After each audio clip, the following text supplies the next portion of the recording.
अरे कांता बहन, तुम तो दिल की बात पढ़ लेती हो। हाँ, थोड़ी परेशान हूँ। पवन की शादी करनी है। कोई अमीर घर की पढ़ी लिखी सुशील लड़की मिल जाए तो बहुत अच्छा रहेगा, पर आज के ज़माने में ऐसी लड़की आसानी से कहाँ मिलती है भला। बस थोड़ा इसी बात की ना टेंशन हो रही है। पवन की शादी? तुझे नहीं लगता तुझे पहले नेहा की शादी करनी चाहिए? लड़कियों की शादी जितना जल्दी हो जाए उतना अच्छा रहता है। लड़कों की तो उम्र अगर बढ़ भी जाए तो कोई बात नहीं, लेकिन बेटी की शादी में देरी नहीं करनी चाहिए बहन। अगर तू कहे तो नेहा के लिए लड़का दिखाऊं? हाँ, ये मैं भी जानती हूँ, लेकिन तुझे पता है ना, हम मिडिल क्लास लोग हैं। हम भला दहेज कहाँ से दे पाएंगे। तो यही सोचा है कि पवन की शादी किसी ऐसी लड़की से करे कि जिसके घर से मोटा दहेज आ जाए, तो उसी दहेज को मैं नेहा की शादी में दे दूंगी। अब जब तक पवन की शादी नहीं होगी तब तक दहेज नहीं आएगा, और दहेज नहीं आएगा तो नेहा की शादी मैं नहीं कर पाऊंगी। तूने तो बहुत दूर की सोच रखी है, पर चल, मैं प्रार्थना करूंगी कि तुझे कोई ऐसी बहू मिल जाए। फिलहाल तो चलती हूँ, मेरे घर मेहमान आने वाले हैं। कोई लड़की हो तुम्हारी नज़र में तो बताना ज़रूर, बस मोटा दहेज लाने वाली हो। न जाने किस बेचारी के कर्म फूटेंगे जो इसके घर की बहू बनेगी। कांता वहां से चली जाती है और फिर पवन आ जाता है। तब नीलम कहती है, बेटा, तू मेरा प्यारा बेटा है ना? माँ, क्या हुआ? फिर कोई लड़की देखी है? अरे बेटा, लड़की तो कई देखी है, लेकिन तू किसी को पसंद कर ले जिससे तेरी शादी करवा दूँ। कम से कम मेरा नहीं तो अपनी कंवारी बहन का तो सोच। वो कब तक घर पर बैठी रहेगी? ऐसे क्या अच्छा लगता है? अरे माँ, आपको नेहा की शादी की जल्दी है तो पहले उसी की शादी करा दो ना। अरे बेटा, पहले शादी तो तेरी ही होगी। तू क्यों नहीं कर लेता शादी? क्या दिक्कत है तुझे, आखिर बता मुझे। अरे मम्मी, क्या आप हर समय शादी शादी करती रहती हो? जब मेरा मन होगा तब मैं कर लूँगा। और मैंने सुना आप कांता चाची से क्या कह रही थी। एक बात जान लो, मैं ना दहेज लूँगा और ना मैं दहेज दूँगा। मैं दहेज के सख्त खिलाफ हूँ, तो मेरी शादी में दहेज के सपने तो देखना ही मत। अरे तेरे दहेज के खिलाफ होने से क्या होता है?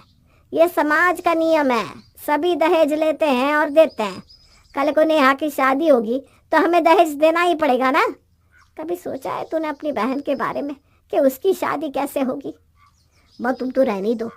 हाँ हाँ, हम तो बुरे ही होते हैं ना जो अपने बच्चों का अच्छा सोचते हैं। पवन अपनी माँ की इस बात का कोई जवाब नहीं देता और वहां से चला जाता है।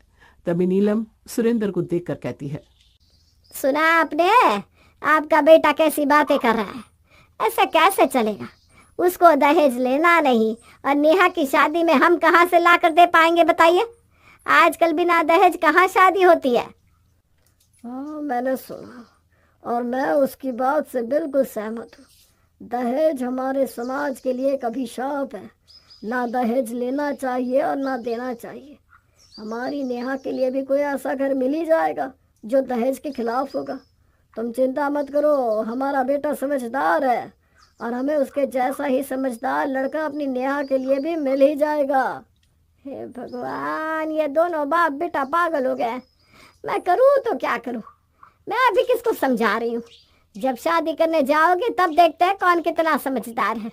जब सामने से लड़के वाले मुंह खोलकर दहेज लेंगे। अरे बड़े समझदार बेटे के समझदार बाप।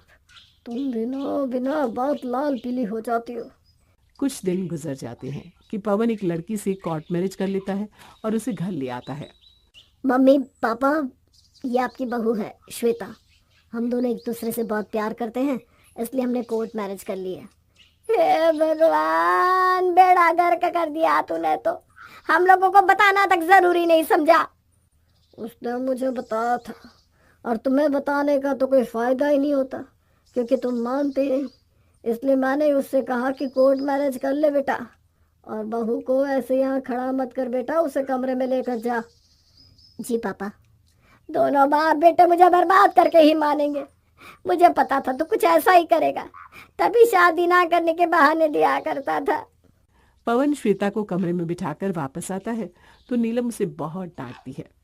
मैं ये सोचकर बैठी थी कि तेरी अरेंज मैरिज कराऊंगी, बहू दहेज लेकर आएगी तो नेहा की भी ढंग से शादी होगी, पर तूने तो सब पर पानी फेर दिया। अब कैसे होगी नेहा की शादी? बहन को पूरी जिंदगी अब कमारा ही देख। किस बात का समझदार है बेटा? जो इतनी सी बात तेरी समझ में नहीं आई? देखो मम्मी, पहली बात, मैं श्वेता से प्यार करता हूँ, और दूसरी बात, मैं दहेज के सख्त खिलाफ हूँ। अगर आपको दिक्कत है तो बताओ, मैं श्वेता के साथ ये घर छोड़कर चला जाऊंगा। सुन रहे हो ना पवन के पापा, अब आपका बेटा घर छोड़ने की धमकी दे रहा है। यही कमी थी, वो भी पूरी कर दी। कुछ और बाकी है क्या बेटा? तो वो भी बोल दे। अरे शांत हो जाओ, शांत, वो कहीं नहीं जा रहा। बेटा तुम अंदर जाओ, मैं बात करता हूँ तुम्हारे माँ से। कुछ देर बाद नीलम अपना गुस्सा शांत करके पवन के कमरे में आती है और कहती है, बेटा मुझे माफ कर दे, मैंने गुस्से में कुछ ज्यादा ही बोल दिया। माँ कोई बात नहीं। हाँ लेकिन ये जो बहू बनकर आई है ना, अब इसे तो मैं घर से निकाल कर जरूर रहूंगी। नीलम वहां से चली जाती है। पवन के घर छोड़कर जाने के बाद से नीलम थोड़ा घबरा जाती है और उसके सामने श्वेता को स्वीकार कर लेती है, लेकिन मन ही मन वो सोच रही थी कि वो श्वेता को इस घर से निकाल कर रहेगी, इसलिए वो उसे परेशान करना शुरू कर देती है। क्या बना रही हो बहू? खीर बना रही हूँ पवन के लिए। पवन को खीर बहुत पसंद है ना। अच्छा अच्छा। अरे मैं ना सब्जी काट कर बाहर ही भूल आई, जरा उठा ला तो। बुढ़ापा आ गया है ना, तो चलने में थोड़ी दिक्कत होने लगी है, वरना मैं खुद ही ले आती। अरे माँ जी कोई बात नहीं, मैं अभी ले आती हूँ, आप आराम से बैठो। अब मैं आ गई हूँ ना, आपको काम करने की कोई ज़रूरत नहीं है, सारा काम मैं कर लिया करूँगी। कितनी अच्छी बहू है मेरी। जा बेटी जा, सब्जी ले आ। हाँ